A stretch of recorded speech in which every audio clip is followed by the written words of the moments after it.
Hello, magandang hapon. Ito ay barangay Talang pa. Barangay Kalang. Kalang. Saan yung barangay Balukok? Diyan nasa. Ito yung boundary na lang ito. So hanggang doon lang ito, iba na ang barangay nito. Talang. Wow. Ang daming nangangapit bahay ng mga bata. Hindi, anak ko po. Ay, mga anak nyo po sila lahat. Pamangkin. Ito pamangkin ng asawa. Akala ko nangabit bahay yung mga bata. Anak nyo po pala dyan. Yung isa lang ang hindi nyo anak dyan. Opo. Bali, 4 po ang anak nyo. Saan kayo galing? Nag-swimming kayo doon sa likod? Hindi po. Ayun maganda doon mag-swimming Ha? Malalim? Malalim. Okay, sige. Bababa ako kuya ha.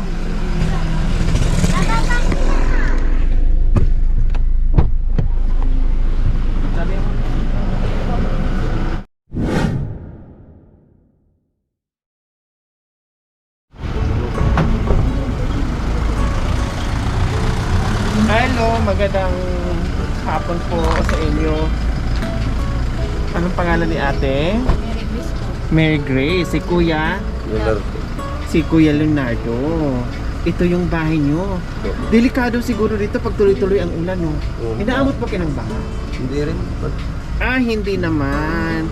Akala ko inaabot ka ng baha dito kasi ang laki ng ang laki ng ilog dyan, Maraming isda dyan, nak? Ha? Opo. Marami. Anong klase isda? Tilapia. Malalaki. Malalaki. Kung hindi kayo nauubusan ng ulam kasi malapit na yung pagkuhaan ng isda. Ha? Ngayon may isda kaya dyan? Opo. May pingwit kayo. Ha? Paano nyo hulihin? Sisirin? Pingwitin? Babaliwitin. Ano yon? Bibingwitin? Anong pain? Lati. Bulati. Kumusta naman ate Mary Grace? Nanghalian na kayo? Opo, tapos na po. Tapos na, sayang. Ako'y napadaan at napababa kasi mananghalian sana kung pwede. Anong ulam natin? Nang ulam. Ang ulam, sardinas po. Ay, masarap na po yung sardinas na ulam. Kumusta naman ang buhay-buhay? Okay lang po. Ha? Okay lang. Okay lang. Kasi mga kababayan, ang ginawa namin, Minsan walang trabaho yung asawa ko. minsan walang trabaho. So pag walang trabaho si mister, anong ginagawa niya? Mangungutang kami dun sa nanay ko. Mangungutang. Opo ng pera, tas Paano pag walang ipautang si nanay? mayroon po si nanay ko nag papaypset siya. Nagpa-5-6 siya. Pwede ba mangutang doon? Samahan mo nga ako, tamang-tama. Mangutang ako doon, ate Mary Grace. Pwede? Nasaan ba bahay nila? Diyan lang sa Baluko. Ha? Layo. Siyempre, nanay mo yon. No, nagpa-5-6. Siyempre, di ka talaga hihindian kasi Wala. sayang din yon. Diba? Kikita din si nanay mo. Pag wala, hindi ka bibigyan. Pag wala din. Sangla mo na yung bahay. No? Para meron.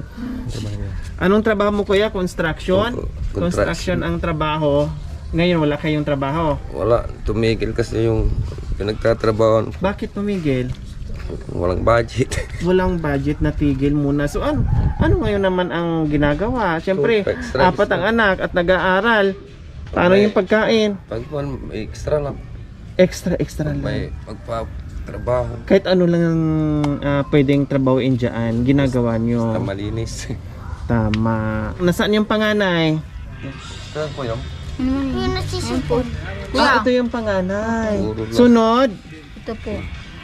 Anong pangalan mo anak? Lance Gerald. Lance Gerson Niga. Lance? Lance Gerson. Sumunod. Ito, tumatago.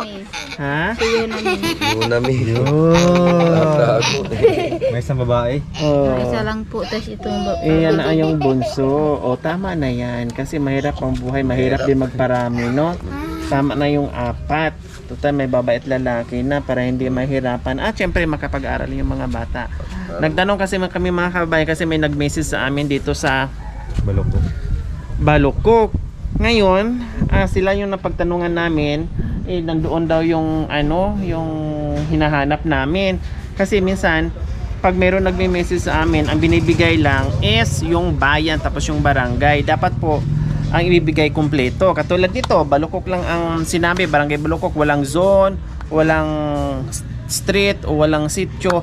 Mahirap po namin harapin yun kasi malaki yung barangay hindi namin kayang hanapin pag ganyan. Buti lang nagkataon mga kababayan na tinanong namin dito sa boundary ay tinuro nila na doon daw. Kaya susunod kung sino po yung magme-message sa atin, yung ating mga kababayan, pag naglagay ng lugar, halimbawa katulad nito, example is bayan ng San Carlos, Pangasinan, Barangay Balukok, Zone 7 or Sitio or Purok, ganun kompleto para matumbok namin kaagad, hindi kami yung paikot-ikot sa buong barangay tapos ang ending malayo, hindi namin makita tes uuwi kami. Sayang yung message nyo, no? At sayang yung punta namin na hindi namin kayo mahagilap kasi kulang sa impormasyon.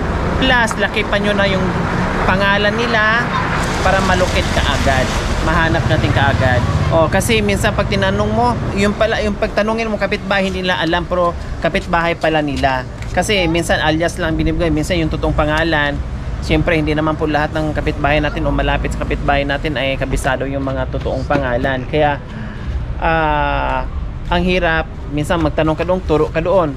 Tapos pagbalik mo, ituro ko na naman. Balik-balik. Kumbaga, ang hirap, sayang yung mensahe nyo na puntahan namin, paglaanan namin ng oras tapos hindi namin kayo mahagilap. Pwedeng makipasok? Mainit. Maraming kalat. Ay, ang sarap naman dito tumambay. Wow, ang sarap tumambay dito mga kabayan. Meron silang papag. Sabi ni Kuya, extra ang trabaho. Kumusta naman po ang pagkain sa araw-araw? Kung extra, sapat po ba? Nakakakain ba? Nagugutuman ba yung mga bata? Hindi rin nagugutom. Hindi rin kahit papaano Kahit papaano. mayroon nakakain sa araw-araw. Tulad ngayon, sabi ni ate ay nangutan ng pera, pinambili ng sardinas, ganon. Bukas, may maisaing pa. Mayroon pang kunti. Meron pang konti. Hanap. Bukas, anong uulamin? Hanap ulit. Manap na. Ha? Bukas, anong uulamin? Kung anong Mahanap. Mahanap. Bahala na.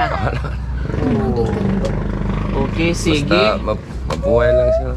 Ha? Basta hindi sila magutom.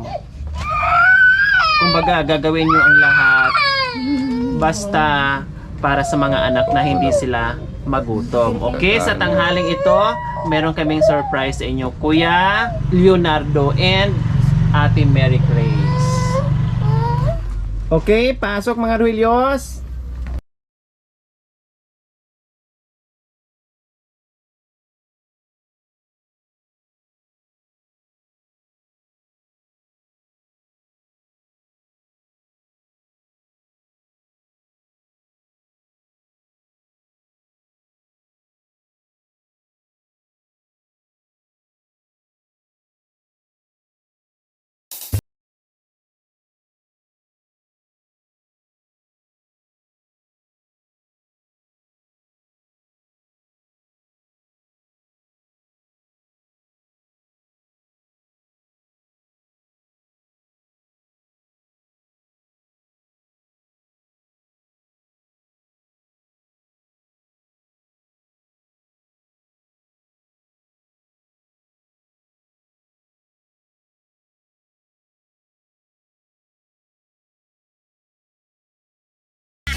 Hehe, anong meron? Dala-dala mga Ruilyos.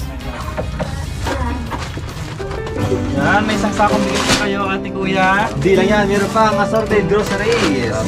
Siyempre, meron pa isang tray ito. Wow, isang assorted na tray na itlog. Salamat. Oo.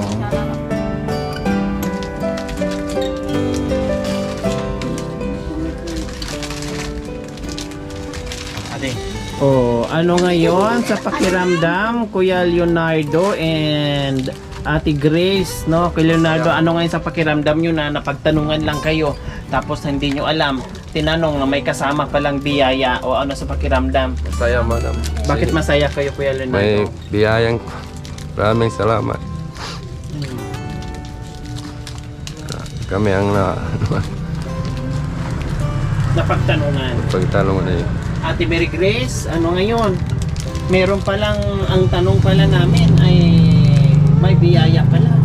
Salamat po sa ano, binigay niyo. Ayan, walang ano man. Talagang Malaking ang tulong po sa amin. po. Malaking tulong po sa amin yun. Ayan, sabi Maraming Kuya, salamat.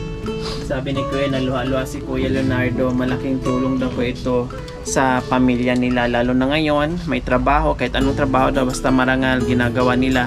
At yung tiyaga at sipag ni Tatay Leonardo, no, ginagawa lahat-lahat para hindi magutom yung mga anak. Okay, syempre, hindi lang grocery at groceries at bigas, meron pang cash. Nandito katabi ko na si Kuya na ang magre-receive. Oh, meron pang cash, Kuya. Bumili naman kayo mamaya ng masarap na ulam para naman meron kayo pagsalusuluhan mamaya. No? Anong paborito ng mga batang ulam, Kuya Leonardo? Na matagal na lang hindi natikman, nakain. Fried chicken. Fried chicken, mahilig ba kayo sa fried chicken? Opo. Oh, anong klaseng luto yung chicken? Yung fried chicken, ano yon? Anong ginagawang luto yon? Prito. Wow, alam nila kasi fried nga naman. Hindi ba fried chicken na tinula? Ha? Hindi? Hindi. Wow, kabisado. Siyempre, magpapasalamat tayo sa walang sawang pagmamahal. Ma'am Zenny Ramos from Germany, OFW ng Malaysia, Ate Josephine Sampilo from Alberta, Canada, and Batch 1980 ng Santa Maria High School. Maraming salamat po sa iyong ginito ang puso. Naway pagpalain pa po tayo ng Panginoong Diyos araw-araw. Naway ibigyan pa tayo ng kalakasan ng katawan sa araw-araw. Naway ibigyan po tayo ng mahabang buhay pang sa ganun. Marami pa tayong mapasaya ng mga kababayan natin na tulad nila. O, biro nyo mga kababayan, tinanong lang natin, tinuro tayo doon. Kasi actually, nagtanong na tayo doon daw. O tapos nagtanong tayo uli, doon na naman daw. So sana yung turo nila, no, matumpak at yun na yung tao na hinahanap natin na tuntunan natin. O nagtanong lang sila, hindi lang akalain, yung pagtatanong natin na isa din po pala sila sa mabiyayaan itong hapon. Kaya nasabi ni Kuya kanina, malaking tulong po ito sa amin. Kaya maraming salamat po sa ating mga sponsors, subscribers, followers, YouTube members, viewers, commentators, lahat po kayo sa aming paglalakbay sa misyong ito. Nakasama at nakikiisa po kayo. Salamat din po sa walang sawang panunood without skipping ads, mga kabayan, yung pag-share, pagla-like. Maraming salamat po sa inyong lahat. Mga kabayan, huwag niyo pong kalimutan, paki-share, subscribe sa aking YouTube channel, Lori Aquino Talita. Maraming salamat po. God bless us all. Bye!